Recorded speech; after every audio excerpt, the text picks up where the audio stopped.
Across America, nearly 130 people die per day from an opioid overdose. How bad is the problem? From 1998 to 2018, almost 450,000 people died from an overdose involving opioids.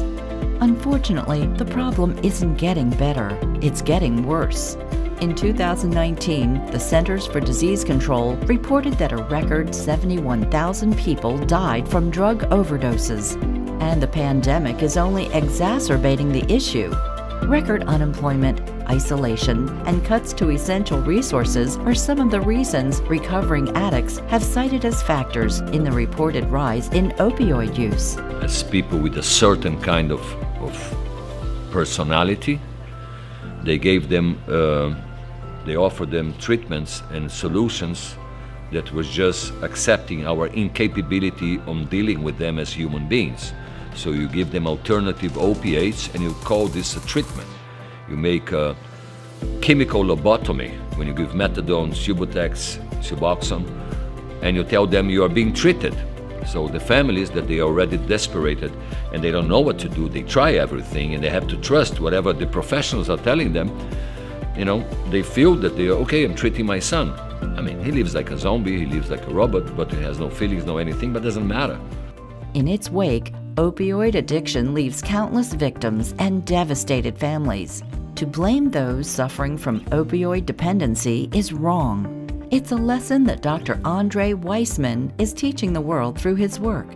A leading expert in the treatment of opioid addiction, his journey started in the unlikeliest of places, as the medical director for the Israeli police over 3 decades ago. Sometimes I'm asked the path of helping patients. There's no helping patients.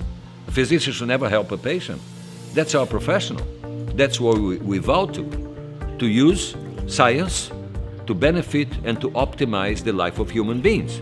So all we do at the A&R clinic with the A&R treatment is to use modern medicine to reverse a reversible illness. You don't judge a patient. Our job is to optimize what we see using our knowledge and experience. His experiences in Jerusalem led Dr. Weissman on a noble path dedicated to finding ways to safely and effectively treat people of all backgrounds who were suffering from an addiction they could not control. The first step in his success? Not judging his patients. People tend to forget that opioid-dependent patients can be a newborn from a dependent mother that will be born with a withdrawal syndrome. In America, you have a newborn like that every 15 minutes. Somebody using for 3 years, for whatever reasons, doesn't have the same amount of opioid receptors of somebody using for 30 years. So all those treatments out there, they treat like cattle, like they treat everybody like everybody is one.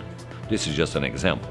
You have your veterans that they, you guys know what they do for us, but they come back wounded and they become dependent, painkillers, and then they're going to be sentenced to live their whole lives like zombies because nobody is willing to reverse their condition. Dr. Weissman's passion for this work led him to launch the ANR Clinic in Tampa, Florida. ANR stands for Accelerated Neuroregulation, a state-of-the-art approach to treating opioid dependence. This is a more in-depth understanding of what he wants to do for reversing the opioid dependency. It's not just about ridding the body of the opioids, but it's about changing the receptor opioid balance in the brain, which is really where all this starts.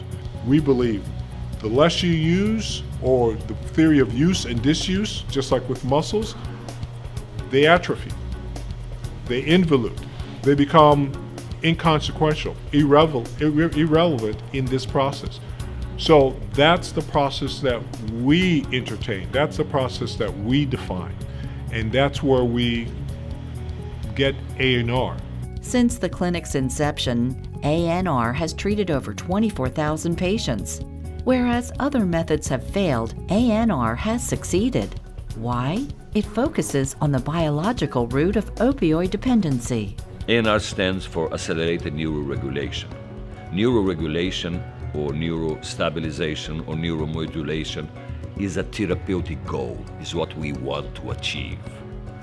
So our job is to repair the endorphin system, to stabilize the endorphin system, and we do that within 2 days, 3 days at the most, in a hospital, medical, modern facility.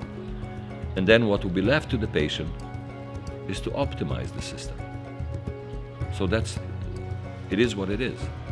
Any opioid-dependent patient that will be treated by ANR will have their endorphin system repaired, number one. Second, stabilize, and you have guidelines on how to optimize it. I was treated as a normal human being up until I was around 19 years old.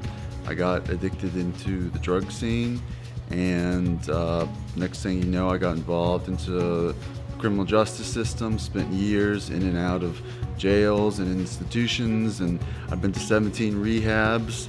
I've tried all sorts of wacky different treatments, and it's been 10 years of being defined as almost subhuman. But ever since I've had ANR, I've started a great sales job at a company, and my performance has gone through the roof. If my boss was here right now, he would tell you it's like I'm a new person. And everyone says there's clarity in my eyes, and it's back to the old me. They truly have given me my life back. Opioid addiction has shown it does not discriminate. It affects those young and old, rich and poor, male and female, and people of all races and ethnic backgrounds. Traditional methods classify the problem as a chronic relapsing condition. Therefore, the standard approach has been harm reduction. ANR has proven this attitude to be incorrect. Updates in medical technology and our understanding of the neurological system has changed the belief of opioid dependency being a chronic illness. We now know it to be a totally reversible medical condition. At ANR Clinic, they are actively taking necessary steps to share Dr. Weissman's knowledge and experience with high-quality physicians in order to allow patients to enjoy the benefits of modern medicine.